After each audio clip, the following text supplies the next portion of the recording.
And welcome back to Comic Frontline, everybody. I am Brant Fowler, aka the Gonzogoose, here with you to review the first week of DC Rebirth. I'm talking Batman Rebirth #1, written by Scott Snyder and Tom King, art by Mikel Janin, colors by Chung, letters by Deron Bennett, cover by Mikel Janin, variant cover by Howard Porter with Hi-Fi.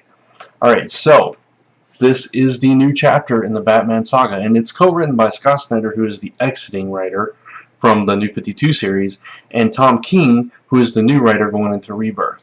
So, you've got the old and the new kind of meshing into this new thing, and we open up with Batman fighting Calendar Man, of all people, and it's like, okay, Calendar Man, and he's changing the seasons, and spores are going everywhere. So as we start going through this, we start going through the seasons, but the seasons are changing within days of the week, and Calendar Man somehow has ramped up everything. And before I get too far into this, let me say there will be minor spoilers. I'm not going to go too deep into the story, but there will be a few minor spoilers. So just to warn you, it is in the title, but I just want to make everyone aware. But that's just in the opening couple of pages that I told you, so it's not really a spoiler, and it's in the description as well, I believe. Alright, so throughout the story we see the progression of the seasons changing drastically, and Batman is hunting these spores, but it's almost like this is Batman's villain for this particular story, but it's almost like the villain is an afterthought, but in a good way. Not like he's just there in the background while Batman's doing something else.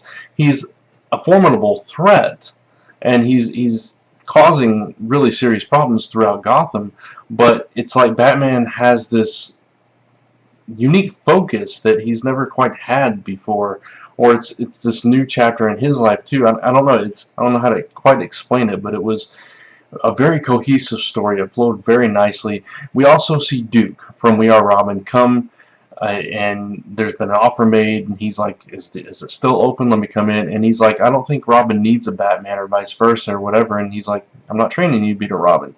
I'm trying something different. And we see this yellow and black costume with the bat symbol on the front. So I'm not exactly sure what that means. They never reference a name or anything like that. But it looks like Batman's getting not just a sidekick, but maybe a new partner. I don't know. Or maybe he's building an army of Batman again. I'm not sure. We're not clear on this at all. But every kind of little Batman thing you'd expect here is here. Batman gets his fortune back.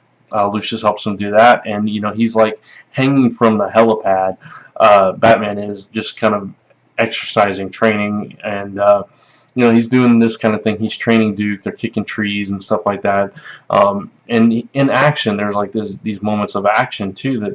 And it's just like this introduction, but it's wrapped up in this nice little tapestry of things with Batman and Duke kind of teaming together, and him kind of taking him under his wing, no pun intended.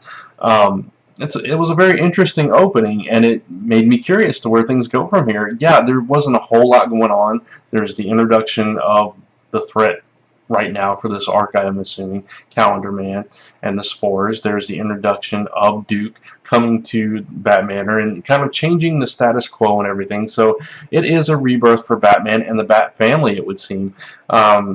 So it was a very interesting story.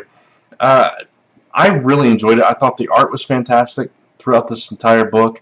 The pacing was very nicely done. Alfred is kind of doing his own thing, and he's like feeding the bats and stuff like that, and just random stuff that just kind of, there's a point to it, but you don't know what that point is, and things like that, of that nature. And Alfred was just beautifully portrayed here. Bruce was dead on. He got to talk about his father with Lucius, and kind of sees how much of his father is in him, and the way he's handling things right now. And Duke seems to be really coming into his own, but at the same time he's not angry and bitter and stuff like that like we saw he was for a time in We Are Robin. He seems genuinely ready to kind of take the next step in his life as well. And Batman offers him to stay at Wayne Manor until something can be done about his parents, and so on and so forth. So it's it really is, and not to use the cliche and not to play it up too much, but it really is a rebirth for Batman, and I thought it was a really good start for this new direction for Batman. So I'm going to give Batman Rebirth #1 a 4.5. I really enjoyed it. You know, I don't know how you guys are going to feel about it. I would love to hear your thoughts in the comments below. Let us know what you thought, but those are my thoughts. I've really enjoyed both the story and the art and the direction and everything going on. I thought it was a really good, really well done book. So 4.5 stars for Batman Rebirth #1, and DC Rebirth is off to a great start as far as I'm concerned. You can check out the other reviews that will be up sometime throughout today, Superman and Green Lanterns, and then of course every week with the #1s we're going to be reviewing Rebirth right here on Comic Frontline.